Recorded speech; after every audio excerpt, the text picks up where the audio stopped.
Yeah, y'all probably been asking like where the hell I've been. I know I've been taking fucking days long to just like get this vlog out. But more content will be coming. I've been building this thing. It's been taking like 6.5 weeks to get it all done. Fucking ring my There'll be more content. Oh my god!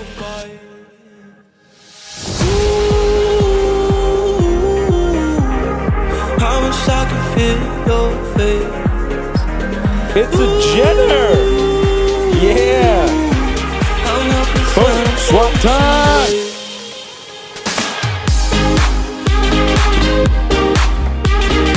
Don't shake it, buddy. It's out! Yeah. Oh god, there's fucking cameras. No, I don't want to see you on the fucking engine. Get off the goddamn engine. Get off the goddamn engine. Oh my god, Bruce!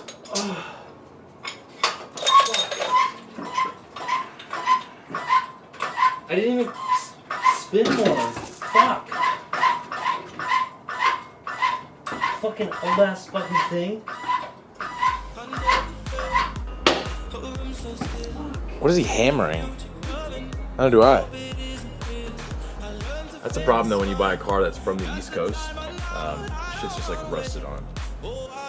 We're almost ready to pull it out though. Everything else is good. We're just like waiting to get these exhaust bolts off. I see.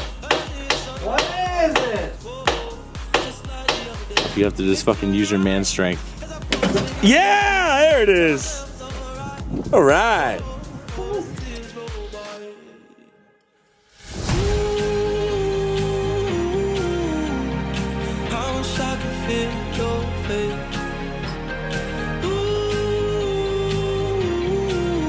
Alright, rainy daytime. What do you do on a rainy day when your motor's out of the car? We gotta clean this shit and do this engine-based stuff so I can put this fucking motor up in this thing. I'm not gonna do it black anymore. I'm just gonna leave it red. Jay agrees. We should just leave it red.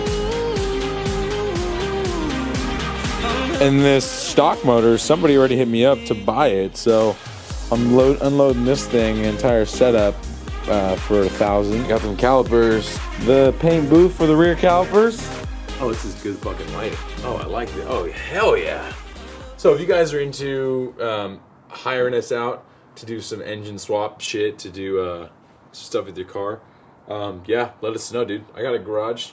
We'll do some shit. Charge you, I don't know, half the price mechanics do usually at their shop, or 3/4. It'll be a good discount, whatever it is. Swap time, bitch. Yo.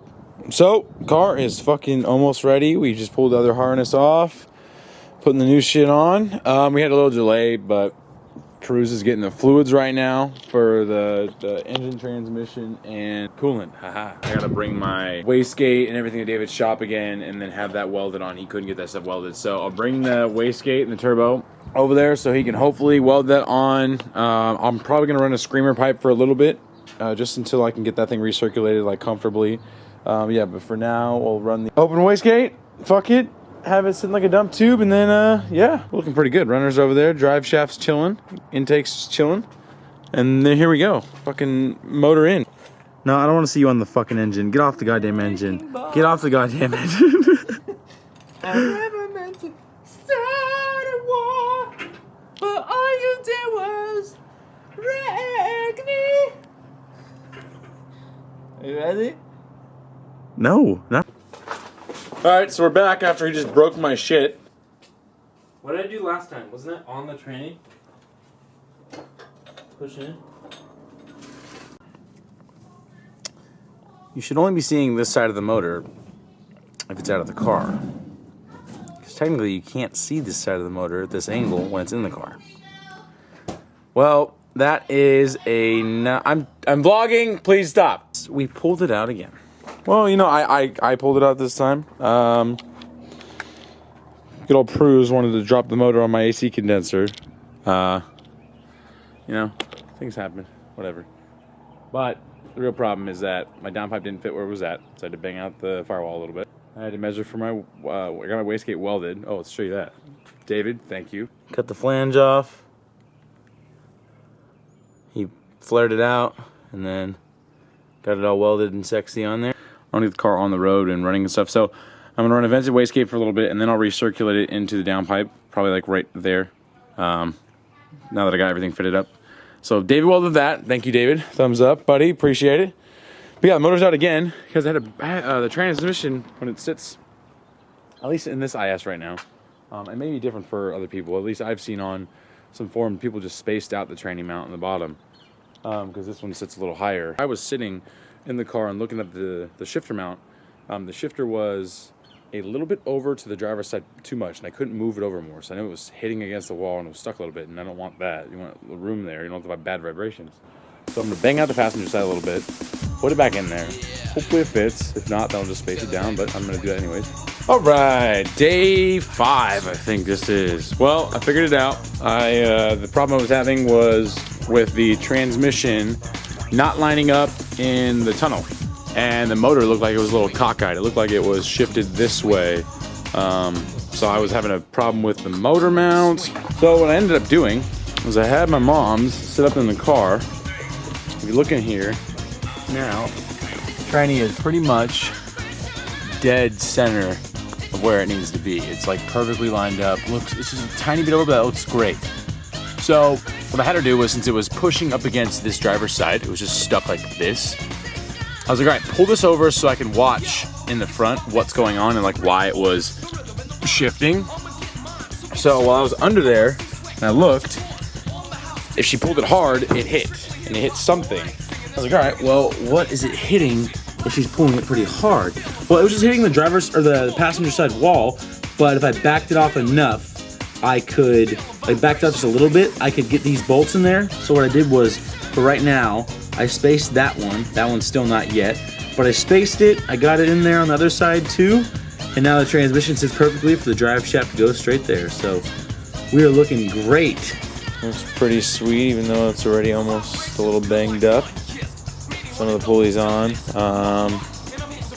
There's a fucking bird in my damn garage. I don't know why, how this dumb little shit doesn't know how to get out. There he is. Oh, get out, you little fuck. Just go down. He looks up and he flies up. Nimrod. Put on that sexy cube speed short shifter from Rich. It's going right in the sleeve down there with the nylon hole. The nylon bushing. LOL. Now test driver's seat. Before we start shifting, let's go run of the gears. Here we go. Neutral. First. Second. Third. Fourth. It's over there. It's a bitch. Whatever. We'll get to fifth.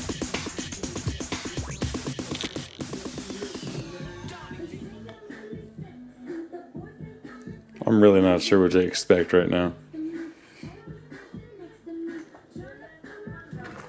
Looking at my heart, you can look but you can't touch it. You can touch it. I'm a excess of drama. You don't want no drama. No drama. No drama. So don't pull. See, that's what singing does. Look at this. It makes pumps come true. This shit's pretty fucking sweet. 2 Aeromoto 340s, soon to be sold to you on a market for. Would you sell that for $700? All right, so what do we do so far? Well, here we go. Doing a swap in the IS300 is not just bolt in. The motor's bolt in, but everything else is going to be a little bit difficult. So I'm going to run through everything real fast, like tell you guys real quick what we did. I'm going to show you little bits, that's it. And I'm going to tell you what else you got to move around to get this motor, turbo, everything into this IS300 working great. First things first, guess what? That's a big ass turbo right there. You got to move the ABS that sits here back there. We still haven't bent the lines all beautifully yet, but it's going to sit right fucking there, and that's where it's going. You have a big ass intake coming over the top. It's going to fuck with where your power steering reservoir is unless you get a GTE power steering like fitting, pump or whatever that relocates it, or like me, if you have a separate fitting that is welded onto an AN line, and then you can have it relocate somewhere else. So that's great. I have a patch harness on top of my stock ECU harness. That's why this is still in here, and that's why these sexy little bitches are going to be in here going to specific spots. So what we did was we chopped out this box, this entire inner like white bracket that was in there for the stock ECU. chopped it all up, cut it out, ripped it out, and then my patch harness now fits perfectly in this box. I'm not even pull it out, fuck it.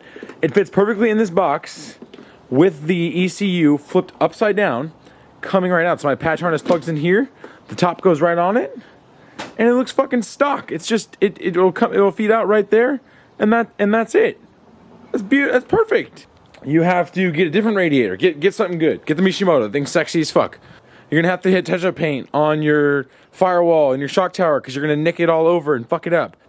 Rip out your ECU plugs from the inside of your car, so the grommet, pull all that out to put your ECU stuff in there to feed it through the car, through that grommet. Do not cut another hole in your fucking firewall. It's so stupid. Just run it through the grommet. It takes like 30 minutes to get it all out cleanly if you have big-ass hands like mine. Run it through there. That's that. Take off your crash bar. Intercooler's got to go there. Unless you want to get the gay little intercooler that goes behind it that kind of is blocked by the crash bar. Fuck that. Mount your oil cooler because that's what you need to do is mount that bitch. It looks sexy as fuck. Hell yeah, it's zip tied right there. But it's got a bracket on the other side. So I'm half dope right now. I'm not as good as Peruse is yet, but I'm half dope, alright? I mean, look at those lines. That's pretty nuts. That looks good. Extend your battery to the trunk. Mount that bitch in the trunk. Do not leave your battery right there. One, it's gonna get hella hot. Just relocate your battery to the back. I bought the setup from Jegs. It was like 90 bucks for the box, the mounting hardware, and the fucking, the 20-foot gauge cable, which is somewhere right now. I don't know where it's at. So mount that shit. If you have a fat downpipe like mine, bang out your firewall a little bit so that it could fit down there. Do it with a hammer and something covering it so you don't chip the paint. Haha. If you're mounting your R154, I'm gonna go into the car just to show you guys this real fast. You're gonna have to space it down because your shifter and your whole housing up top is gonna hit on your passenger side firewall and it's just gonna push up again there, against it. You need to have that thing spaced out about a ½ an inch to a 3/4 of an inch so that your drive shaft will sit straight and perfect up in there and be all sexy and mount and drive smoothly without banging things around. So you gotta cut out your stock fuel line and you have to run a new fuel line. So get rid of these little plastic bitches right here.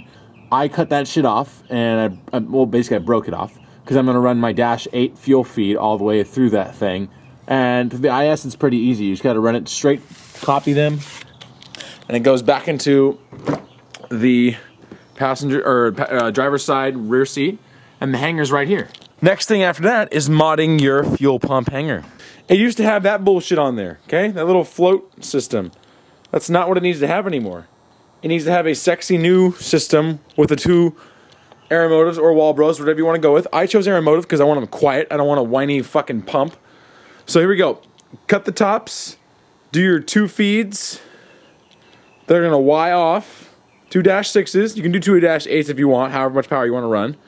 You're going to have to cut this bracket around there. This bracket was like a half circle.